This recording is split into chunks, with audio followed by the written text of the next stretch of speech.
Boa noite a todos, né? Boa noite aos professores e professoras aí que compõem o grupo GCAN, né? E a aula de hoje é aí com o professor Carlos Augusto Garon de como estruturar um treino para alunos avançados. Mais uma vez, Garon, muito obrigado aí pela disponibilidade, pelo interesse, né? Há mais de 2 anos aí que faz parte do time GCAN, né? Se não me engano, eu acho que já é a 15ª aula sua, né? E pode ter certeza aí que vai ser uma aula que vai somar mais ainda para a nossa carreira profissional, e foi o que ele comentou mais cedo, pessoal. É uma aula que, a partir de amanhã, precisa ser colocada em prática, né, justamente para vocês entenderem como isso acontece na prática. Então, meu amigo, boa apresentação para você aí. Obrigado, Gustavo. Mais uma vez é um prazer estar aqui com vocês, pessoal do grupo de estudos GCAN. Para quem não sabe, GCAN, Grupo de Estudos de Cinesiologia Aplicada à Musculação. Então, é um grupo de estudos que visa realmente agregar conhecimento para vocês na aula prática de vocês. Acredito que a maioria aqui de vocês sejam professores de educação física ou estudantes de educação física. Aliás, coloca no chat para mim, quem que é formado aqui, que está na sala aqui para mim, quem que já é formado? Quem que atua como personal trainer aqui? Coloca para mim, é só para eu ter mais ou menos uma noção. Quem que já é formado e atua como personal trainer e quem que é estudante, coloca ali para mim também. Ó. Gustavo, eu sei que você é formado. Quem que é estudante, pode colocar também quem que é estudante ali. Tá, ele, Nelson, tá? Todo mundo trabalhando com personal, isso? Ou alguém trabalha em sala de musculação normal, assim, sem ser de personal? Ó, a Alessandra formada, beleza. A Lili formada também. A maioria formada, tem algum estudante? Formado, somente personal da Ian, mas é formada. A Simone, beleza, fisioterapeuta e educação física, trabalha como personal, ótimo, show de bola. Fernanda também formada. Pessoal, agora sim de vocês. Quem que trabalha com alunos avançados? Coloca aí para mim. Se vocês têm alunos que são avançados na musculação. Coloca aí eu, só para eu saber. No sentido de atleta, Garon? No sentido de ser avançado na musculação. Ponto. No sentido de ser avançado na musculação. Aliás, quem de vocês aqui que está presente nessa aula se considera um aluno avançado na musculação ou uma aluna avançada na musculação? Ó, o Luiz colocou que ele tem alunos, ele Nelson também colocou que trabalha com alunos avançados. Alguém que se considera avançado? Ah, eu treino há 5 anos, eu sou avançado, enfim, eu sou avançado demais, 50 supino inclinado. Tá bom pra caramba, hein? Tá bom pra caramba, Gustavão. 50 cada lado mais a barra, né? Mais a barra. A gente vai falar um pouco disso também, vai discutir um pouquinho também sobre isso. Pessoal, essa aqui é uma aula para a gente se comunicar, se conversar um pouquinho mais. Não fiquem acanhados, tá? Porque eu já vou chegar lá, mas a questão não é quem está certo, quem está errado. A questão é a gente construir um raciocínio lógico de como fazer uma estrutura de um treino para pessoas avançadas. Haja vistas as suas capacidades físicas, e é isso que a gente vai conversar um pouquinho hoje, tá bom? Então, para quem não me conhece, para quem é novo aqui no grupo, meu nome é Carlos Augusto Garon, eu sou professor de educação física desde 2009, ou seja, já faz muito tempo que eu me formei, tá? E atualmente eu trabalho como treinador de atletas de fisiculturismo, palestrante e também sou professor personal trainer em sala de musculação. Me formei em 2009, licenciatura e bacharelado, fiz pós-graduação em Fisiologia do Exercício, ok? Me tornei especialista em treinamento resistido para atletas do bodybuilding, especialista em nutrição esportiva também. De lá para cá, comecei a me especializar um pouquinho mais sobre posturologia, seja do cunho cinesiológico e biomecânico, e até mesmo da neurociência aplicadas ali ao movimento humano, que é um pouquinho mais complexo, mas engloba tudo isso, faz a ligação, a sintonia que falta entre cinesiologia, biomecânica e movimento. O movimento é uma coisinha um pouco mais complicada da gente estudar, não é fácil, tá? Existem várias óticas que a gente pode estar olhando para o movimento. A biomecânica é uma delas, a cinesiologia é uma delas, tá? A avaliação qualitativa, quantitativa são uma delas, mas a gente também tem a perspectiva da neurociência do movimento, quando você coloca ali o sistema nervoso central na jogada, que estuda ali as entradas sensoriais, ao qual vão refletir em respostas de movimentos e na postura também, e até mesmo a adaptação dessas respostas, ok? Mas o que eu venho estudando mais atualmente nos últimos tempos agora é cinesiologia, biomecânica, posturologia e principalmente a hipertrofia muscular. Então, como o Ednelson colocou no começo, que a fisiologia é um negócio bem complicado, e realmente, de fato, ela é. Mas quando você estuda, entende e compreende essas respostas bioquímicas celulares que se manifestarão ali em sinalizações químicas que resultarão ou em hipertrofia, ou emagrecimento, ou alguma outra adaptação fisiológica ali que você procura no seu aluno, fica muito mais fácil de você estruturar e ser mais criterioso e assertivo na hora de você prescrever o exercício para o seu aluno. Por que eu estou dizendo isso? Porque muitas pessoas hoje, elas não sabem, né, como fazer isso.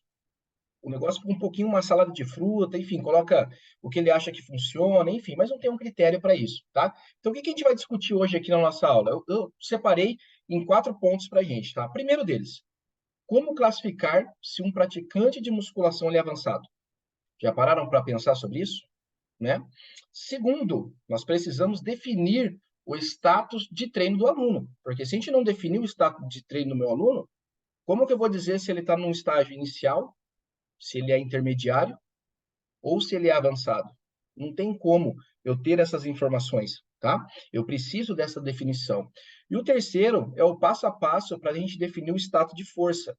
Por que o status de força? Porque a força é uma valência física muito importante para a gente condicionar ou avaliar se o nosso aluno ele é avançado ou não, tá? Não sei se vocês sabem, mas no Brasil, bastante pesquisador hoje que trabalha com pessoas avançadas, um dos critérios de inclusão e exclusão, o trabalho deles, quando eles vão avaliar ou vão fazer um teste com alunos avançados, é a força muscular. Tá? Eu vou conversar isso com vocês um pouquinho mais para frente. Eu tive já uma conversa com alguns professores, que eu vou citar os nomes para vocês ali mais para frente, e vocês terem uma ideia que se a pessoa não tiver aquela capacidade de força, para eles, ela não é considerada uma pessoa avançada, tá bom?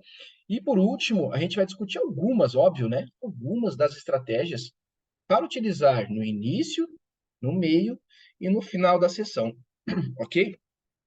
Então, beleza. Primeira coisa, tira print dessa tela, beleza? Para quem não tem, tira print dessa tela, que isso daqui precisa estar aí com vocês o tempo todo. Isso daqui, ó, alguém já ouviu falar de prática baseada em evidências? O pessoal fala muito isso nas redes sociais, mas poucas pessoas sabem o que é isso. Então, isso aqui, ó, ele é adaptado, né, traduzido e adaptado ali pelo Alan Aragon, que é um pesquisador mundialmente conhecido pelos seus trabalhos, tanto na área da síntese proteica, das proteínas, da suplementação, como também na área do treinamento resistido, treinamento de força muscular, ok? Então, assim, ó, tira um print disso aqui, porque, olha só, prática baseada em evidências. O que algumas pessoas erroneamente acham que é. Tá? Do lado esquerdo, vocês vão ver ali de cinza, escrito em preto, reproduzir exatamente os protocolos realizados em estudos, livros, opinião de especialistas ou autoridades e organizações acadêmicas. É isso que a galera acha que é. Tá? E o que realmente é? O peso da evidência científica atual sintonizado ou sincronizado à experiência e observações em campo, prática, e as preferências e necessidades individuais do cliente ou aluno. Então, quando você pega um artigo, você vai ver a amostra desse artigo, aí você vê as características desse artigo. Fala, Xavier, seja bem-vindo, meu amigo. Quando você vê as características da amostra daquele artigo, você vai ver que muitas vezes aquela metodologia ou aquelas características dessa amostra não condiz com o seu aluno. Tá? Para quem lê artigo de verdade, senta a bunda na cadeira e vai minuciando ali, vai criteriosamente anotando e lendo, vai ver que muitas vezes não vai bater a característica da amostra com a característica do seu aluno. E aí já está o primeiro erro. Você tentar induzir uma resposta que você achou num artigo, uma amostra pequena, 10, 15 pessoas participantes, mais ou menos, no seu aluno, cujo qual as capacidades físicas não batem com daquela amostra. Aí já está o primeiro erro. Tá? Outro erro que eu vejo é o pessoal nas redes sociais se dizendo autoridades, né, em certos assuntos, ok? E a pessoa vai lá e pega o que essa pessoa, autoridade, coloca e vai aplicar nos seus alunos sem antes avaliar ou olhar o seu aluno se realmente é necessário ou se ele precisa daquilo. Pessoal, a primeira coisa que vocês vão olhar antes de tudo, antes de qualquer coisa, antes de montar qualquer treino, é olhar para o aluno de vocês. Primeira coisa é o aluno, não é o exercício, é o aluno. Tá bom? Fica essa dica aí. Então, a literatura científica, ela é crucial para a prática baseada em evidências. funcionando como um ponto de partida para individualizar programas de treinamento. No entanto, contudo e entretanto, é apenas uma parte do conhecimento necessário. Galera, quem não está na prática, precisa estar na prática. Precisa estar na prática. Ok? Você precisa ter uma experiência de observações de campo, você precisa ter a prática de muito tempo, muitos meses, muitos anos na sala de musculação. Quem é estagiário, não sei se tem estagiário aqui hoje ou não, vai passar por isso, e quem está na sala de musculação como professor, aquilo ali para a gente, nossa, é um campo absurdamente muito legal para a gente interpretar, né, e a gente conseguir ler os perfis de alunos que vão cair na nossa mão. Tudo bem? Alguma dúvida aqui, pessoal? Tranquilo? Prática baseada em evidência? Já tiraram o print, copiaram aqui? Deixa eu só ver se eu não perder no horário. Beleza. Deixa eu ver o chat. Tudo certo. Vamos para cima. Beleza. Vamos lá, então. Pessoal, a primeira coisa, vamos começar a definir ali o que a gente estava conversando. Vamos criar aqui, vamos pensar um pouquinho, vamos refletir um pouquinho, ok? Como vocês classificam um aluno avançado? Ou se um aluno é avançado? Olha, Nelson, abre aí para mim o microfone. Como é que você faz isso? Cara, eu avalio um pouco. Eu sei que tem um artigo lá, né? Mas assim, eu tenho umas certas dificuldades em ler artigos, né, garoto? Mas eu classifico muito sim pelo tempo do treino Tempo e de pela treino. técnica e pela técnica do gesto motor, de como que ele vai realizar um agachamento, um supino, um levantamento terra. Eu avalio simples questões mais dos exercícios básicos. Posso fazer essa Básicos. avaliação? Aham. Como agachamento, supino, levantamento terra, uma remada curvada para uma puxada ali frente pronada para já ter uma noção maior do que eu posso fazer com aquele aluno, entender melhor o caso dele para saber qual o melhor jeito de prescrever Perfeito. o treino para ele.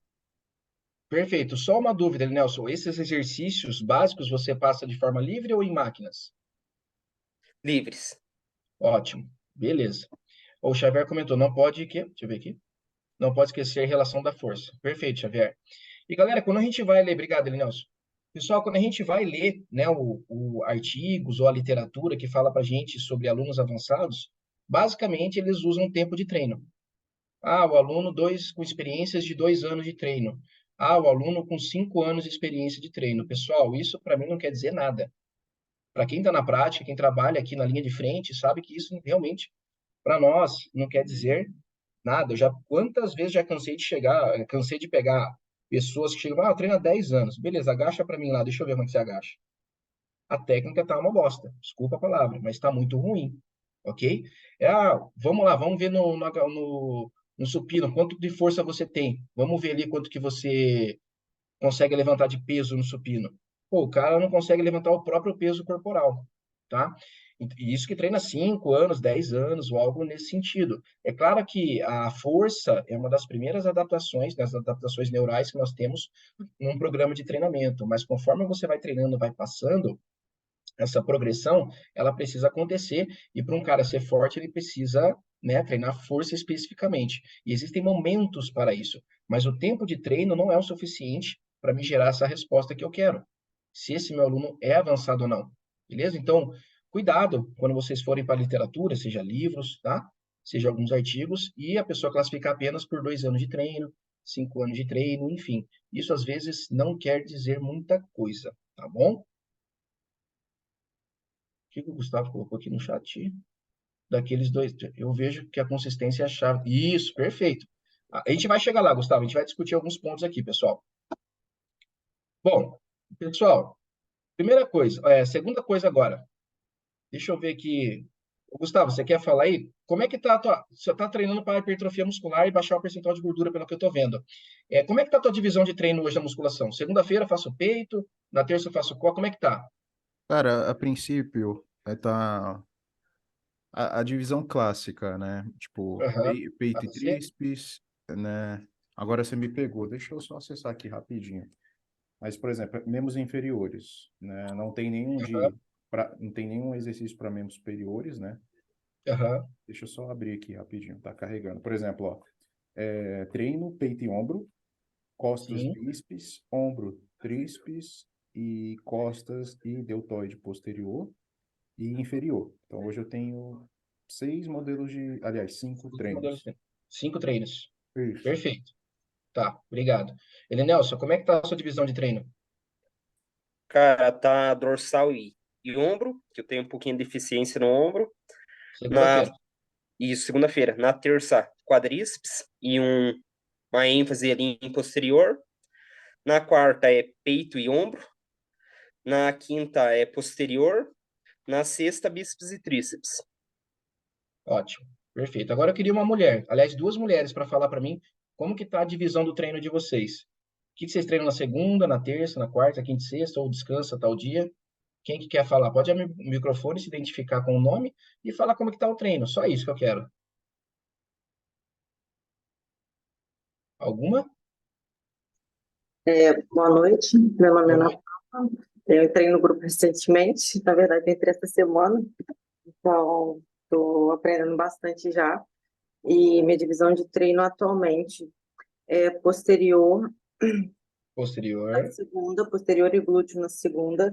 Tá? Terça-feira eu treino membros superiores completos, eu faço um exercício para cada membro. Aham. Eu já tenho a parte superior bem desenvolvida pela questão genética também. Então, Aham. eu preciso bater muito no superior. Quarta-feira eu descanso, só faço cardio.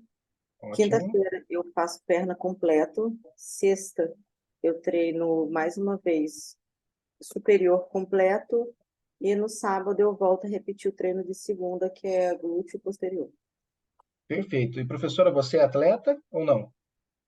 No momento não, eu já competi, Ah, tá. mas por enquanto agora eu estou parada, estou só mantendo o mesmo físico. Perfeito. Então, seja muito bem-vinda, Ana Paula. Espero que essa aula agregue bastante para você.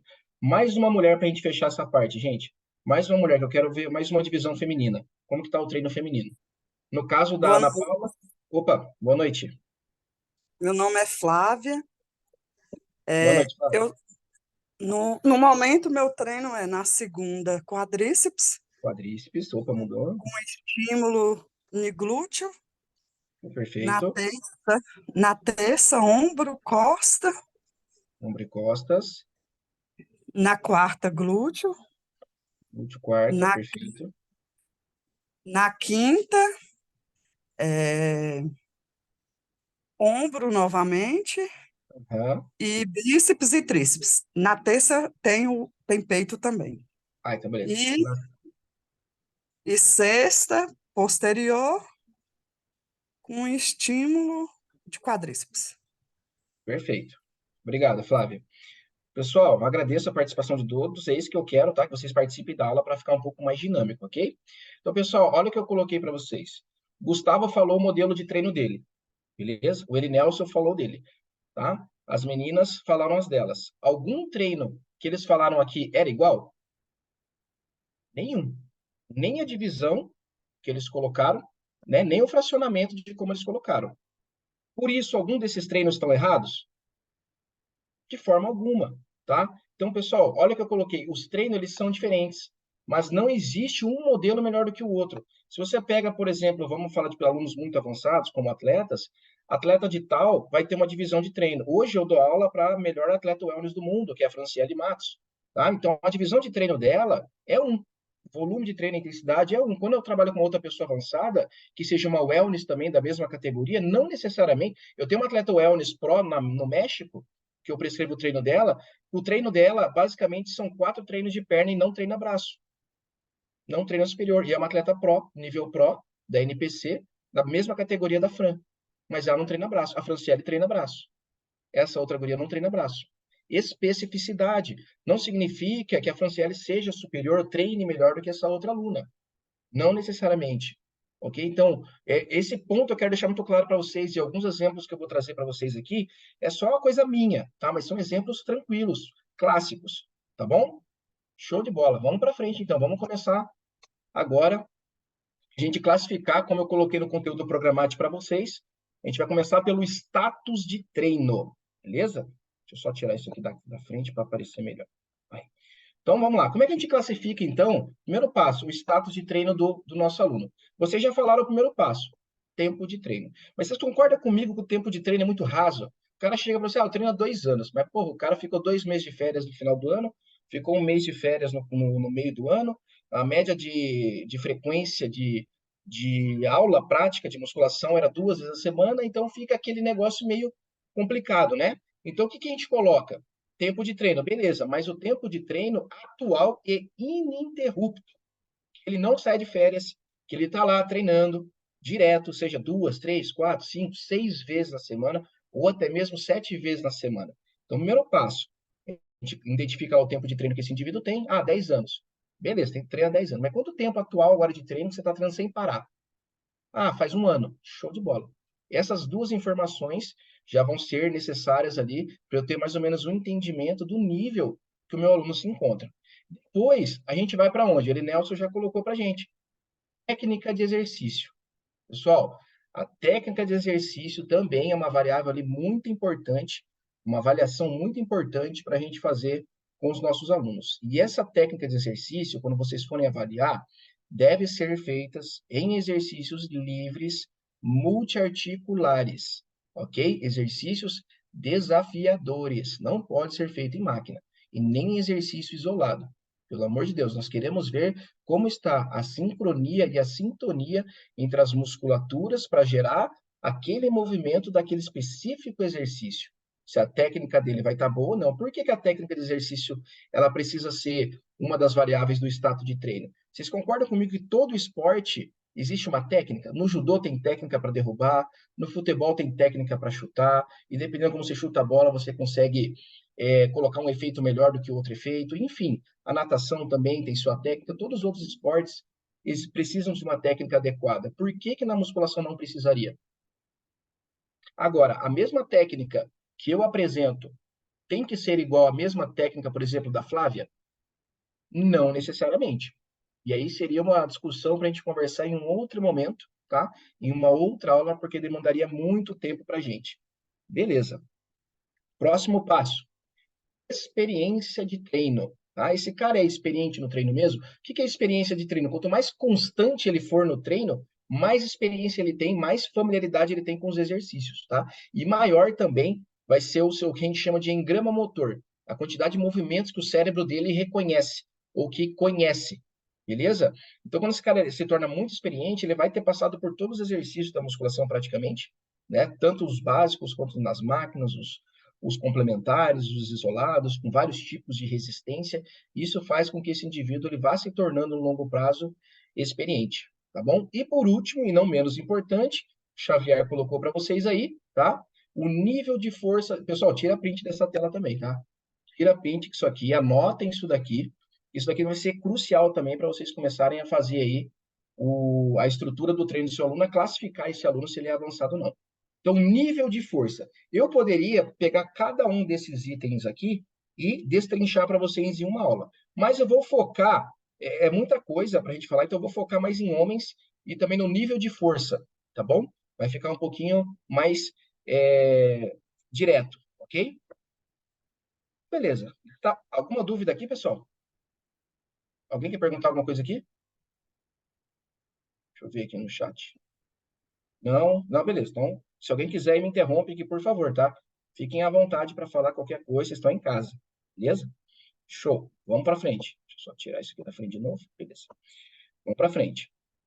Bom, seguindo então, definindo o status de treino do meu aluno. Partindo do princípio, daquilo que eu coloquei lá atrás para vocês, tá? Aqui eu vou fracionar, vou destrinchar um pouquinho mais. Então, por exemplo, nós temos na coluna da esquerda ali, ó, tempo de treino ininterrupto. Embaixo, tempo destreinado, ou seja, o tempo que ele ficou sem treinar, se ele saiu de férias ou parou por algum motivo, né? E aí nós temos a experiência prévia com o treino, a familiarização com os exercícios, e por último, a técnica dos exercícios. Aqui serve para a gente classificar o nosso aluno. Também fiquem à vontade para tirar print dessa tela, copiar isso aqui, não tem problema. Depois vai ficar salvo na plataforma lá também, vocês podem copiar, mas é legal vocês já tirarem um print e anotando aí para amanhã vocês começarem a fazer essa classificação com o aluno de vocês, tá bom? Então vamos lá. Em cima nós temos iniciante, aluno iniciante, intermediário, avançado e altamente avançado. Quando eu falo altamente avançado, aí já é nível atleta mesmo, tá bom? Atleta de nível fisiculturista e tudo mais. Então, olha lá, tempo de treino ininterrupto. Iniciante até 2 meses, treinando direto, tá bom? O intermediário entre 2 a 12, ou seja, 1 ano, Até um ano o cara não é avançado ainda, o cara é considerado intermediário, tá? E a maioria dos estudos, eles vão se concentrar no avançado aqui, ó, entre 1 a 3 anos. Geralmente é aqui que eles colocam, tá? E altamente avançados, ou os atletas, pelo menos 3 anos de tempo ininterrupto, beleza? Esse cara aqui sou eu. Modéstia à parte, pessoal. O altamente treinado, não porque eu já fui atleta, tá bom? Mas pelo fato que eu não paro de treinar, mesmo quando eu tô de férias. Aliás, uma das coisas que eu e minha mulher fazemos quando a gente vai viajar é escolher o hotel, o resort com a melhor academia. Ou que tem uma academia perto, quando a gente vai viajar, porque a gente não fica sem treinar. Nem seja uma semana, eu não fico sem treinar, tá bom? Então, quem é atleta, ou quem é altamente treinado, sabe o que eu tô falando. Para nós, o treino é um hábito já, é um hábito gostoso e prazeroso de fazer, no sentido que o hábito é aquele negócio que o William Diniz colocou para vocês. Então, por exemplo, você tem o hábito de escovar os dentes todas as noites, a obrigação de fazer isso. Para mim, o treino é a mesma coisa. Eu não vou para a cama sem escovar os dentes, eu não vou para a cama sem treinar. Óbvio que eu tenho ali, óbvio que eu tenho também o tempo de descanso e tudo mais, mas o fato é que eu não fico sem treinar, beleza? Mesmo que eu parei de competir há 6 anos atrás, eu ainda não consigo ficar sem treinar, beleza? Ó, o Xavier me entende ali, porque ele também é atleta. Beleza, tempo de destreino. Então, já temos estudos comprovando o seguinte, pessoal. Tem estudo, olha que legal isso aqui, né? Se eu tiver, eu vou disponibilizar no grupo lá para vocês. Tem estudo que avaliou o grupo de pessoas treinando 2 anos direto. Antes eles começarem a treinar, eles avaliaram algumas coisas, como força, aptidão cardiorrespiratória, VO2 máximo, enfim, flexibilidade, um monte de coisa lá. Treinou 2 anos. Depois de 2 anos, destreinou 1 ano esses indivíduos. E a cada mês que foi dividido, eles foram repetindo os testes e foram avaliando se conseguiu manter aqueles ganhos ou quando eles começaram a perder aqueles ganhos que eles tiveram lá. E aí o resultado ele é impressionante, gente. 2 semanas, 3 semanas ali sem realizar exercício, já começa a apresentar queda em algumas variáveis, tá? Seja na força, ou na resistência, ou na capacidade aeróbia. Já começa 1 mês, 2 meses, então, já tem um estrago danado, ok? E olha só o tempo de destreino lá, iniciante, pelo menos 8 meses. O cara ficou parado 8 meses, tá? Intermediário, entre 4 a 8 meses. O avançado, entre 1 a 4 meses. E o altamente treinado, que esse cara sou eu, treinando. O cara nunca para. Eu e Xavier ali, são 2 malucos. Os caras nunca param de treinar.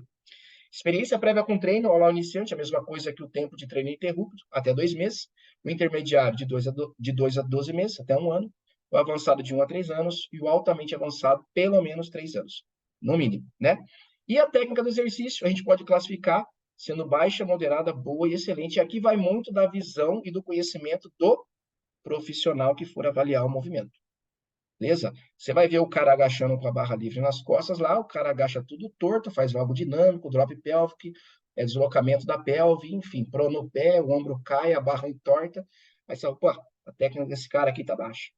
A técnica desse cara aqui tá ruim. Aí, no segundo momento, depois de um mês, você vai avaliar, ele já diminuiu um pouco o drop, a barra já não tá tão torta, ele já tá um pouco mais consciente, beleza, tá num nível moderado de técnica.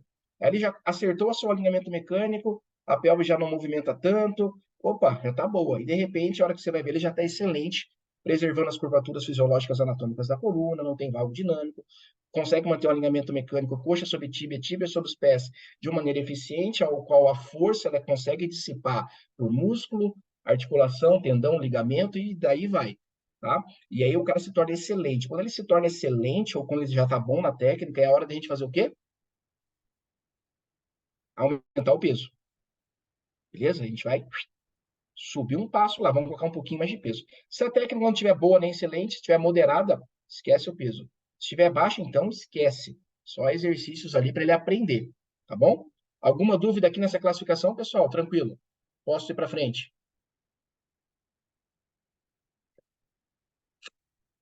Posso ir para frente? Show, beleza, vamos embora. Próximo. Agora sim, níveis de força, pessoal.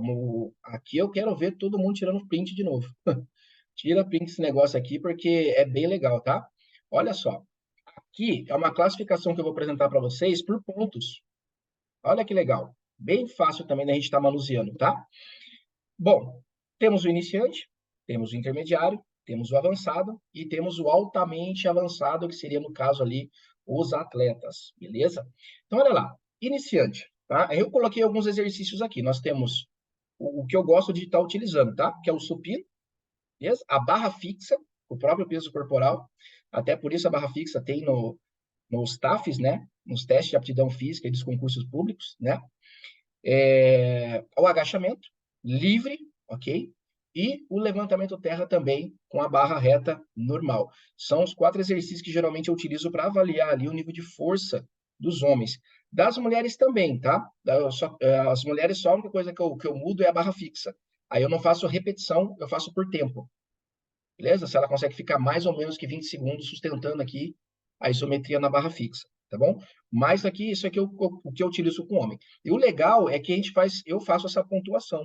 Olha lá, o iniciante, até 60% do peso corporal no supino, eu dou 1 ponto para ele. 1 ponto. Na barra fixa, se ele não faz nenhuma repetição, ele ganha só 1 pontinho também, tá? Agachamento, até 80% do peso corporal é iniciante. 1 ponto, tá? E aqui tá um grande problema das mulheres, tá? O homem tem um pouquinho mais de entendimento sobre isso, mas a mulher é um pouquinho mais complicada com relação à carga, principalmente em exercício de membro inferior. Tudo bem? Uma vez chegou esse caso bem curioso para vocês, chegou uma mulher de uma outra academia, uma academia bem top aqui em Curitiba, uma ficha de treino e falou assim, professor, quero um treino para hipertrofia muscular. E eu olhei ela, tinha um físico bem desenvolvido até. Eu falei, mas por que você quer um treino novo?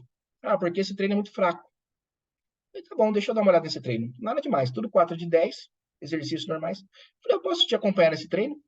Pode. Aí depois eu vejo como é que tá as suas habilidades, técnica e tal, eu troco para você. Tá bom. Vamos para agachamento livre. Beleza, era 4 de 10. Ela colocou 7 cada lado. Aí eu falei, vai aquecer, né? Ela foi lá, fez 10 repetições e guardou a barra. Eu falei, beleza, e agora quantos quilos você faz? Ela, com esse. Eu falei, não, com esse não. Com esse a gente considera aquecimento. Ela, não, eu faço 4 séries de 10 com esse. Eu falei, então tá, posso fazer um teste com você? Aí ela falou, pode. Eu olhei o tamanho da coxa dela, eu já tenho uma noção, volume muscular grande, eu sei que ela é forte, que ela aguentar. Eu subi as travas de segurança do agachamento até a altura do quadril dela e falei assim, ó, você vai fazer o máximo de repetições que você conseguir com esse pezinho aí, ó, 7 de cada lado, e você vai fazer até a falha muscular. O que é isso? Você só vai sair por baixo do agachamento, não por cima. Você vai sair de joelho, você não pode sair de pé. Tá? Se você sair de pé, você não deu o seu máximo. Tudo bem? Ela falou, não, tudo bem, você topa, topa, beleza. Sabe quantas repetições ela fez com esse pezinho de 7 de cada lado? Vocês têm noção? Deixa eu ver qual é o número. Quase, Marcelo. 47 repetições. 47 repetições. Como que a pessoa vai hipertrofiar? Até pode, se ela fizer as 4 séries de 47 repetições. Que ela foi até a falha em todos, né? Mas olha só, errou o peso. Cara, não tem como, não é o treino que tá ruim, ele errou onde? Na intensidade. Cara, e a maioria, juro, isso aqui é muito comum com mulheres, gente. Elas têm medo do peso. Grande parte, infelizmente, dos nossos alunos tem medo do peso. Tá? Então, eu tive que aumentar, ensinar ela, enfim. Então, esse negócio aqui, ó, até 80% do peso corporal. Tem gente que, eu peso 90 quilos, estou fazendo com 80, estou fazendo com 70 quilos, estou forte. Não tá, não, meu amigo. Você não tá, não. Você tá iniciante ainda, vai ganhar 1 pontinho. Mesma coisa, levantamento terra lá. O cara no terra, levantando 100%. O seu peso corporal no terra, ele é iniciante. Ele ganha 1 ponto só nessa classificação. O intermediário, olha lá. O cara tem que fazer 100% do peso no supino. É comum a gente encontrar. Pelo menos uma repetição na barra fixa. 120% do seu peso no agachamento, que é um exercício multiarticular completo, bem legal de ser realizado, e até 150% do peso corporal no levantamento terra. Isso é o intermediário. Aí eu vejo, quando eu faço os exercícios com ele, eu vejo onde que ele vai e marco o pontinho para ele lá. O aluno avançado, até 120% no supino, pelo menos uma repetição com 15% do peso corporal na barra fixa, o cara coloca uma anilha lá, amarra lá para poder fazer, até 150% do peso corporal no agachamento livre e no levantamento terra 180%. O altamente avançado, 4 pontos. Olha lá, os atletas são aqui, para esse lado de cá. Acima de 120% do peso corporal no supino, pelo menos uma repetição com 30% a mais do peso corporal dele na barra fixa. No agachamento, 150%, acima de 150% do peso corporal. E no terra, acima de 180% no levantamento terra. Pessoal, os pesquisadores brasileiros que estão fazendo estudos com alunos avançados não aceitam a amostra que não levante 2 vezes o seu peso corporal nos exercícios livres. Agachamento, supino, terra, menos de 2 vezes o próprio peso corporal nem entra na amostra desses caras aí. Então, vocês vão ver os estudos, por exemplo, do grupo de estudos do Charles Lopes, que ele estuda muito intervalo, hipertrofia. Cara, os estudos dele são todos naturais, os indivíduos, tá? E todos eles conseguem levantar ali 2 vezes o peso corporal, senão nem entra, nem entra. Tá bom? Então, isso aqui é bem legal para vocês classificarem aí. E é legal mostrar para o aluno também, porque ele fica feliz. Ele, não, vou chegar aqui, ó. Eu quero sair do intermediário, quero chegar lá no avançado. Quero ganhar 4 pontos em tudo ali, tá? Deixa eu ver os comentários que vocês estão falando. Ô, Xavier, tem uma categoria antes do iniciante, assim. Então, vai ser iniciante, Lili, não tem jeito. Aí ali é iniciante. Do iniciante eu não tenho uma antes, não. Beleza, pessoal? Alguma dúvida aqui nesse quadrinho? Show? Podemos seguir? Alguém quer perguntar alguma coisa? Show de bola. Vamos para frente, então. Ninguém perguntar nada. Vamos indo. Beleza. Vamos lá. Tiraram o print, né? Anotaram aí? Beleza. Vamos pro próximo, então. Olha lá, pessoal. E agora? Bom, agora a gente sabe que o aluno avançado, ele tem algumas coisas que nos permite trabalhar com ele em alta intensidade, né? Ele tem algumas características ali que Xavier iniciante. Eu também sou iniciante. Eu nem me enquadraria nesses estudos do Charles Lopes, viu, Xavier? Cheio de lesão para tudo quanto é lado aqui, eu não me enquadraria lá não, tá? Ô, Gustavo, eu sou o quê? Gustavo é aspirante, aspirante atleta. Então, pessoal, o aluno avançado ele precisa de algumas coisas. Tá? Na verdade, não é que ele precisa, ele já tem essas coisas e vocês sabem o que é isso, só que eu vou colocar aqui de forma bem organizada, tá bom? Então, a primeira coisa que um aluno avançado tem, tá? Aí. Primeira coisa que ele tem é uma boa conexão muscular e alguns estudos já mostram isso para gente. Até a boa conexão muscular aumenta o foco interno desse aluno, desse indivíduo, fazendo com que a resposta dele seja melhor. Tá bom? Porque qual que é a ideia na musculação? A ideia é você executar um exercício utilizando muito mais o músculo motor primário do que os seus sinergistas. Ou seja, você tenta, de certa forma, usar menos músculo possível e mais o músculo que é o responsável por aquela ação principal em maior intensidade. É diferente de um levantador de peso, por exemplo, porque o levantador de peso, o que ele vai fazer? Recrutar o máximo de músculos possíveis para poder levantar aquela carga independente. Como que ele vai fazer isso? Na musculação, não, a gente tenta afastar um pouco. Se você quiser otimizar, aumentar a eficiência muscular de um grupo muscular em específico, você quer diminuir a participação dos outros e quer aumentar daquele cara que é o motor primário. É por isso que vocês veem o pessoal falando, trabalhar o músculo-alvo. Né? Não é assim que vocês ouvem falar? Trabalhar o músculo-alvo, é isso que a gente quer. E a conexão muscular, a conexão mente-músculo é o primeiro fator, beleza? O segundo fator é a ativação muscular, que nada mais é do que o sinal mioelétrico no músculo que vai fazer a contração muscular. Essa velocidade de resposta neural para ativar a musculatura, ela pode ser treinada também, principalmente quando a gente trabalha mesociclos de força muscular. Tá? A gente trabalha principalmente mesociclos de força muscular. Não confundam essa ativação muscular com aquela ativação que vocês fazem no início da sessão do treino. Depois eu vou discutir um pouquinho isso com vocês também, tá bom?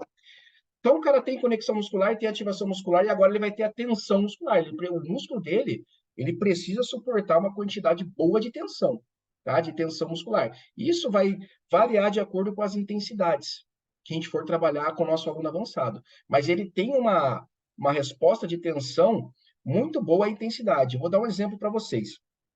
O caso da Franciele Matos, que é a atleta wellness ali, a mais top, cara, ela não precisa de volume alto de treino para gerar uma tensão adequada no seu músculo e ter uma resposta eficiente. Aliás, o volume de treino dela é baixo, na minha opinião, não passa de 20 séries por grupamento muscular. Aliás, 20 séries só o glúteo chega. Porque o quadríceps eu faço 12, 14 séries por semana. Já é o suficiente, acabou. Por quê? Porque é o nível de tensão, de conexão muscular, de ativação muscular que ela tem por repetição, a qualidade do movimento e a qualidade da intensidade que chega no músculo-alvo, vamos falar assim, ela é muito alta. Ela é muito alta. Mas o volume muscular é a principal variável para a hipertrofia muscular. Concordo, mas você tem que pensar na qualidade do movimento também. Se a pessoa tem uma boa resposta com uma intensidade, um nível de tensão elevado, tá? Em pouco tempo, aproveita isso.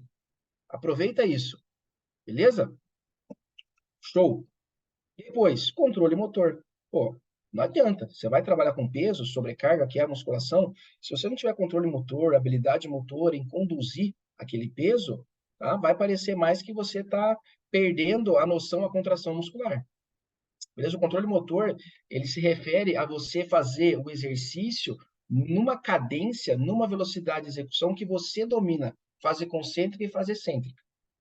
Então, quando o aluno de vocês manda lá o treino para vocês, o vídeo do exercício executando na consultoria online lá, ele manda para vocês um vídeo executando o exercício, você sabe se ele tem controle ou não sobre aquela ação.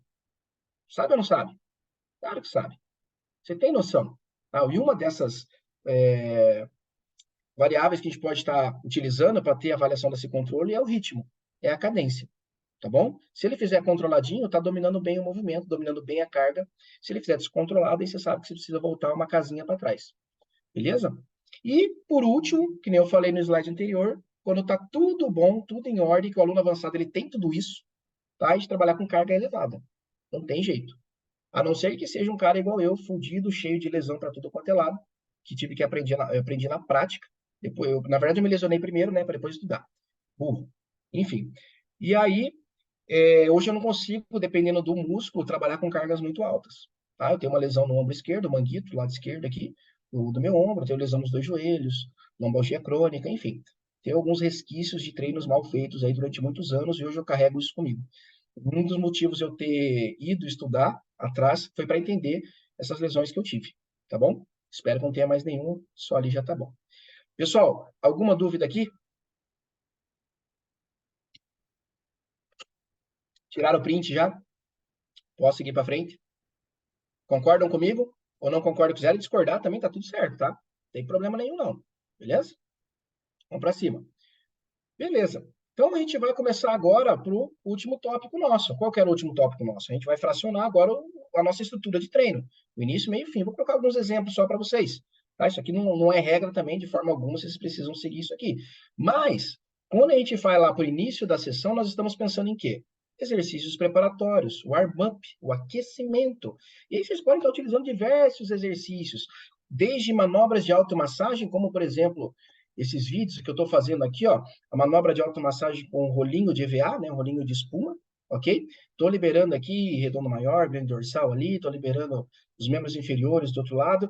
Cara, por que que o aluno avançado ele precisa fazer, seja o alongamento, tá? Seja manobras de automassagem, aí a estratégia vocês é que vão definir no início da sessão. Justamente porque a gente espera respostas agudas ao treinamento, respostas de velocidade rápida, para a gente poder fazer o exercício logo em sequência. Mas, Augusto, vai te ajudar em que isso daí? Vai ajudar principalmente com o aumento da amplitude muscular. Principalmente com isso. Tá? Eu consegui trabalhar em grande amplitude muscular. E hoje, os atletas avançados, eles buscam justamente isso. O trabalho em grandes amplitudes. Não necessariamente o treino inteiro vai ser em grandes amplitudes, tá? Haja vista o que vem aí sendo publicado cada vez mais trabalhos com amplitudes parciais e respostas heterogêneas, né? Que é a hipertrofia heterogênea, que é aquela hipertrofia que acontece inter e intramuscular dentro do mesmo músculo, só que em diferentes regiões e porções, ok? A gente sabe que as repetições parciais, elas estão sendo muito bem estudadas a respeito dessa temática.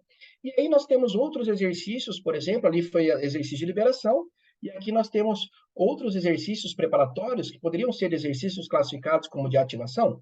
Poderiam também. E alunos avançados, de certa forma, eles precisam, né? Opa, deixa eu tirar aqui que parou os vídeos. Aí, beleza. Eles precisam, de certa forma, serem estimulados previamente com o intuito de aumentar a velocidade do recrutamento de unidades motoras nos exercícios principais. Vou voltar aqui para... Então, estou fazendo alguns exercícios aqui, que particularmente eu mesmo faço para mim mesmo, tá? Mas eu mando também para alguns alunos que precisam. Mas são exercícios de ativação, exercícios preparatórios ali no início da sessão de um cara avançado. Geralmente, pessoal, a maioria dos alunos avançados, eles vão apresentar o quê? Desconfortos articulares. Geralmente é ombro e joelho, mas tem coluna, tem quadril, tá? Mas eles vão apresentar. Então, por isso que no início da sessão a gente utiliza essas estratégias com esses alunos. Depois de fazerem isso, aí sim, nós vamos para onde agora? Vamos para a sessão de treino. Ó, no início da sessão, o que seria interessante, o que eu acho plausível, nós estarmos trabalhando com os nossos alunos? Força. Por que força? Se a gente pensar em bioenergética, ele está com os estoques de energia todos preservados ainda. Tá? Então, ele está muito bom. Depois que você fez a liberação com ele, o alongamento, ativou aquele cara, aí fica ótimo para você trabalhar força com esse cara no início da sessão. seja em forma tradicional, 2 a 6 repetições, 4 a 6 séries ou até mais, dependendo da estratégia, ou a série piramidal. A maioria dos atletas que vocês forem ver, dos próprios praticantes de musculação avançada, eles vão iniciar sempre, ou na maioria das vezes, com série piramidal, que é onde você vai diminuindo as repetições, né, e vai aumentando o peso, a massa, a quilagem propriamente dita no exercício. O outro método que particularmente eu gosto muito de utilizar no início do treino com os alunos avançados, atletas e tal, é o cluster 7, um exemplo eu coloquei para vocês aqui, né? 2 a 5 repetições com intervalo de 20 segundos fracionados em 3 blocos, tudo bem? Isso aqui é um exemplo, não significa que precisa fazer dessa forma, mas o cluster 7, a pirâmide, o trabalho de força no início da sessão de treino, ela pode ser muito bem útil, utilizada, né? E o aluno vai acabar despendendo bastante força para isso. Ah, vou fazer aonde? Exercícios livres ou máquinas? Depende, gente. Esse é um problema, tá? Por que que é um problema? Porque se o senhor não está treinando sozinho, e você vai passar uma série de força para ele, o primeiro exercício de força, é complicado ele fazer em barra livre, sozinho, que não tem a trava de segurança, um supino, por exemplo, tá? E a gente precisa pensar muito bem onde que eu vou colocar a minha aluna para agachar. Ela vai agachar no Smith, mas aquele Smith lá tem trava? A trava ela é regulável? Ela vai agachar livre. O agachamento livre tem trava de segurança? Tá? Porque muitos acidentes estão acontecendo por aí nas academias, tem gente até morrendo com isso. Então, a gente precisa prezar pela segurança também em primeiro lugar, principalmente no início da sessão, onde tem esse trabalho mais de progressão de pesos, progressão de carga, o trabalho de força propriamente dita, tá bom? Então, segurança. Aí eu deixo para vocês avaliarem a academia do aluno de vocês, os aparelhos que vocês vão estar utilizando com isso. Eu, particularmente, uso exercício livre. A maioria das academias aqui permite, tem trava de segurança e a gente consegue trabalhar legal, tá bom? Pessoal, quer complementar alguma coisa? Tá tranquilo? Show de bola? Vamos para frente. Quem quiser, só abre o microfone. Beleza, isso aqui é o que eu recomendo para o início da sessão, tá? Pessoal, a gente vai para o meio da sessão, no meio da sessão, você já trabalhou força com ele no começo. A gente vai para o meio. Que tipo de estratégia a gente pode estar utilizando? Aqui a gente poderia já utilizar alguns métodos de treino? É interessante? Será ao fazer do jeito tradicional? Vocês têm que pensar que quanto mais avançado é o aluno, mais variação de estímulo tiver dentro da sessão de treino, melhor vai ser a resposta para ele. Claro que dentro de um mesociclo. Você não vai fazer isso o ano inteiro com esse cara. Tá? Você vai dividir e fracionar dentro de mesociclos, de acordo com o objetivo e a especificidade do planejamento. Mas eu gosto de utilizar esses 3 métodozinhos aqui, ó, no meio da sessão. O método 3-7, para quem não conhece, ele é um método de progressão de cargas, ok? Onde você vai escolher um peso numa variada, numa zona de intensidade variada, por exemplo, de 8 a 12, uma média para 10 repetições. Então, você pegou um peso, uma carga, e geralmente eu faço em aparelho, tá? Eu faço em máquina esse daqui, porque o cara vai fazer sozinho. Você pega o cara ou a mulher, coloca lá, por exemplo, no leg press, tá? E a pessoa vai fazer lá com carga para 10 repetições, ok? Ela vai fazer um método 3-7. Então, com essa mesma carga que ela faz 10, ela vai alcançar 25 repetições. Progredimos ou não progredimos? Progredimos. Através do quê? Do número de repetições. Já trabalhei força no início, né? E agora eu estou indo para um método que me permite progredir carga, só que pelo número de repetições, não pelo aumento da quilagem, o aumento total de pesos, ok? Como é que funciona esse método? A pessoa faz 3 repetições, trava a máquina, descansa 15 segundos. 4 repetições, trava a máquina, descansa 15 segundos. 5 repetições, trava a máquina, até chegar a 7 repetições. Chegou a 7 repetições, o intervalo recomendado é 3 minutos. Pelo menos 3 minutos.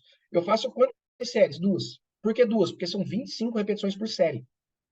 Então, eu não tenho o hábito de colocar muito trabalho nesse método. Senão, a pessoa ela vai acabar falhando demais aqui e não vai sobrar energia para fazer os próximos. Tudo bem? Então, olha só que legal. Para uma carga de 10 repetições, vocês alcançam 25 repetições. Uso bastante esse método aqui, tá? Bastante mesmo, na verdade. O segundo é o B7. Quando a gente vai fazer B7 e variações biomecânicas, meio que estão interligadas. Por quê?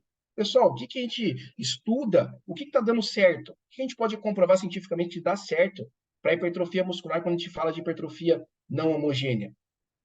Muda ângulos de tração e comprimento muscular, comprimento longo ou curto, não é isso? O pessoal não fala bastante isso na internet? Então, a variação dos ângulos de trações musculares, por exemplo, e também de variações do comprimento muscular, são estratégias excelentes, sendo combinadas ou não, sendo em forma de B7, que são 2 exercícios juntos, para o mesmo grupamento muscular, o que é diferente de superset. O superset são 2 exercícios juntos que não são para o mesmo grupo muscular, para ficar claro para vocês, beleza? Então, a gente pode combinar ângulos de trações diferentes, por exemplo, num B7 de ombro, num B7 de glúteo, ou variações biomecânicas do comprimento curto ao longo. Por que que eu prefiro do curto ao longo? Não é regra. É porque no comprimento longo, a força excêntrica é onde você tem maior dano tecidual, onde você gera aquelas microlesões. Aí você faz o comprimento longo antes do curto, às vezes vai estar comprometida a força, devido a essas microlesões, essas lesõezinhas. Aí você vai para o comprimento curto e não vai ter tanta força, não consegue trabalhar com muita carga. Então, particularmente, eu trabalho dessa forma. Não que seja uma regra, é o que eu prefiro.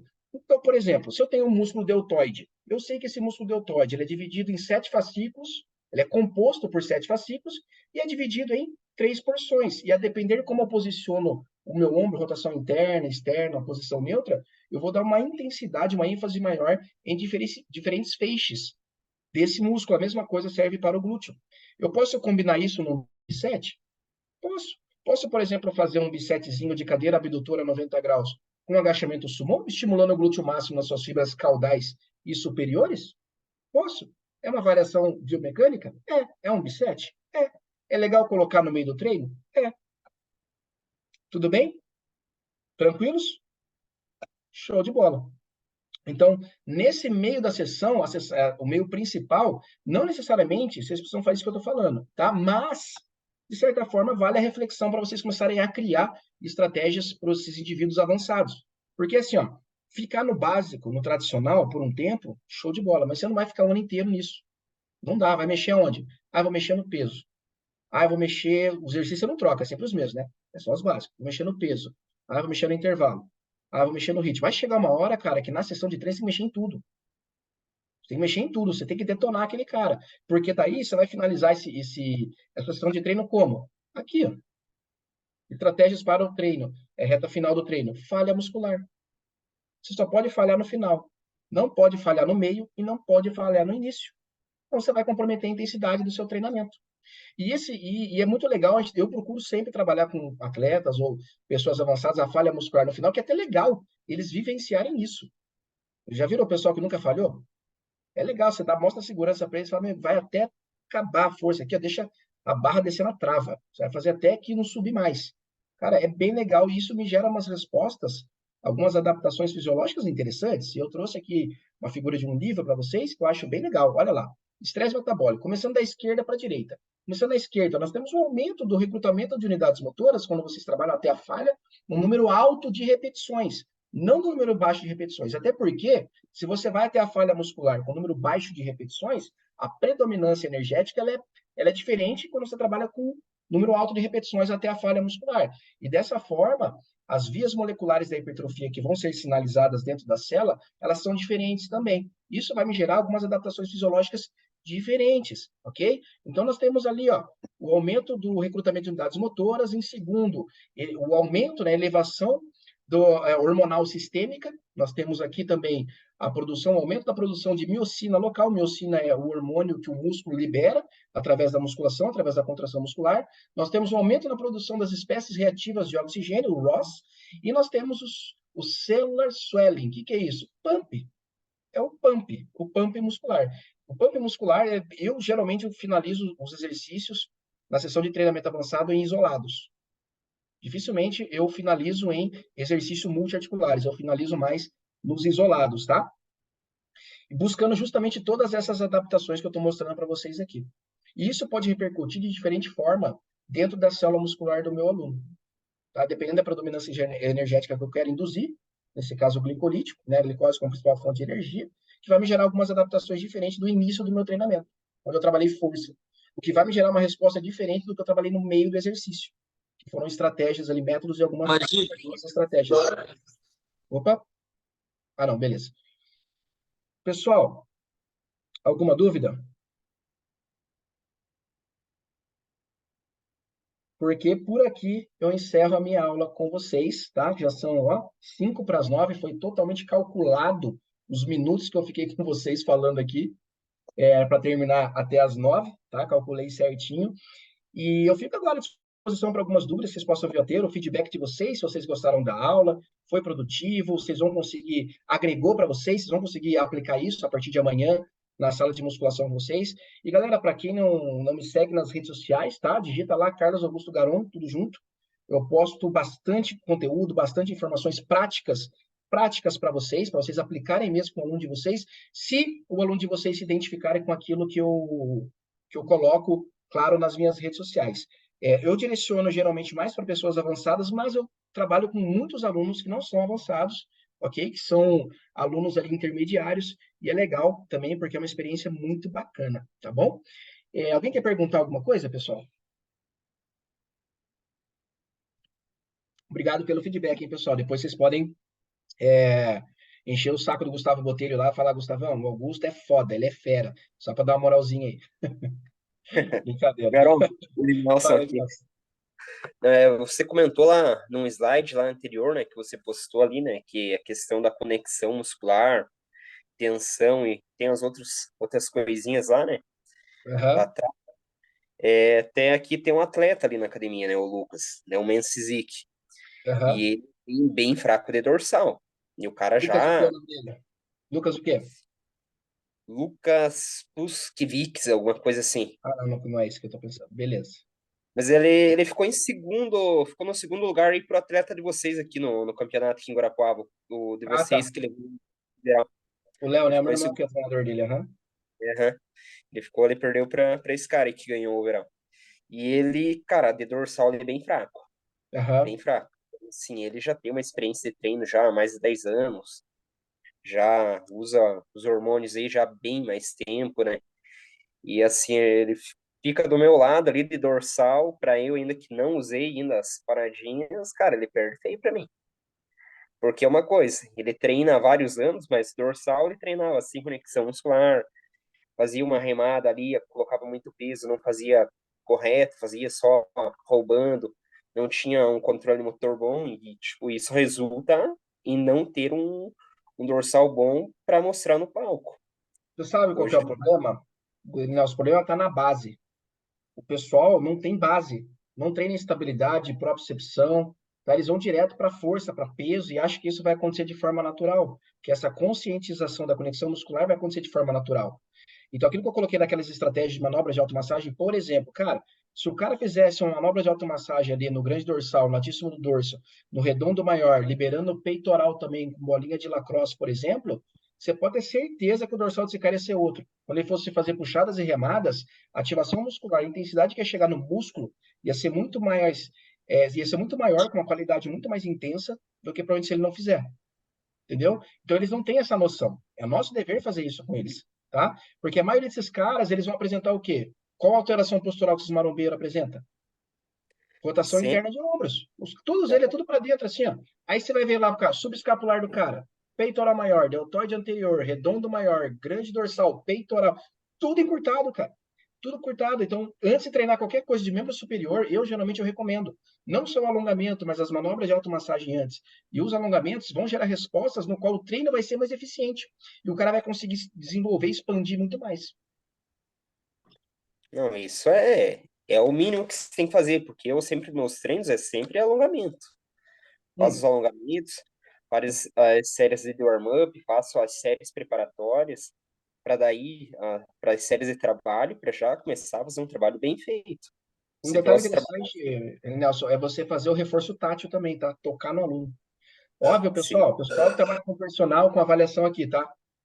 Pessoal, sempre que vocês forem tocar no aluno de vocês, pelo amor de Deus, pede. Com licença, eu posso tocar em você? Pede. Isso pode dar um problema muito sério para vocês lá na frente. Seja homem ou seja mulher, não importa. Mas é legal quando você faz o reforço tátil com eles, toca, ó, aqui, ó, tem que trazer aqui. Isso gera uma resposta bem legal também. Ô, Beleza? Verão, sabe que tu comentou sobre a base, né? Fala, Xavier. Aham. O que a gente percebe hoje, né? O pessoal fala muito do Ramon, fala muito do Sebum, né? Não sei se o pessoal que acompanha percebe a diferença de força entre os dois, né? Comentaram esses dias, o Ramon não consegue agachar porque sente muito desconforto na lombar, papapá. O Ramon, um cara que pesa 110 quilos, mais ou menos, agachando com 160 quilos é vergonhoso, sabe? Aham. E, e assim, muito se faz porque, assim, a cultura dos caras vem de um trabalho de força de base, dos exercícios bases, né? Terra, todos os exercícios livres. E o brasileiro em si, cara, na maioria das vezes, eles desde que começam na academia, por muitas vezes treinam com muita máquina. E eles não têm esse trabalho de estabilidade que tu comentou, né? E outra, Então, toda essa trabalham muito região de isolados. núcleo, essa região de conexão muscular do centro para as extremidades, eles não acontecem, né, cara? Não, eles trabalham também muito, aqui no Brasil, cara, que eu vejo na prescrição de treino inicial, eles trabalham muito isolados, cara. Coloca muito É. isolado. E, cara, isolado no volume de treino, de programa de treinamento, ele tem que ser pequeno no começo. Uhum. É multiarticular. No início é sempre multiarticular, o volume maior. E exercícios livres, como você colocou, justamente. Pessoal, mais alguma dúvida aí? Pode falar, Nelson, tá apertando, mostrando o dedo aí. Não, não saiu, né, Nelson? Aí. Só comentando ali, né? Que nem o Chava comentou ali do Ramon, né? Eu tô com 67 quilos e tô com 140 quilos no livres, no agachamento. É perfeito. Deixa eu só. Bom, ô, Gustavo, você tá na sala, você quer parar de compartilhar ali a tela, cara? O áudio? Bom, enfim. Cara, a Franciele Matos pesa 63 quilos e o agachamento dela a gente fez com 140. Tá sendo 2,2 o peso corporal dela. Detalhe, você já viram ela agachando? Até o talo, em grande amplitude, né? Ela alcança lá 120 graus de flexão de joelho, 130 graus de flexão de joelho no agachamento. Tá embaixo e controlado. Poucas pessoas conseguem isso. Das minhas alunas, inclusive, é só ela e a Roberta Zúñiga que conseguem isso. O resto não consegue.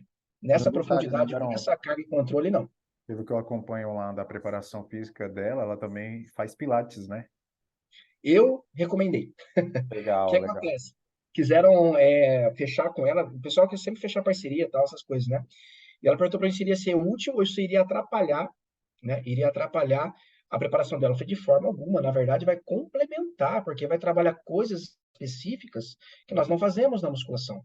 Daí ela acabou fechando isso, a liberação, né, miofascial, que todo atleta deveria fazer, né, devido à quantidade de intensidade de carga que a gente trabalha é bem alta, né, então a liberação é bem legal. Terça e quinta ela faz liberação em pilates, o que ajuda muito também. Pessoal, mais alguma dúvida?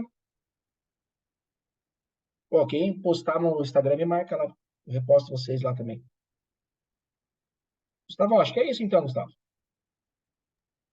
Perfeito, show de bola. Vou finalizar aqui a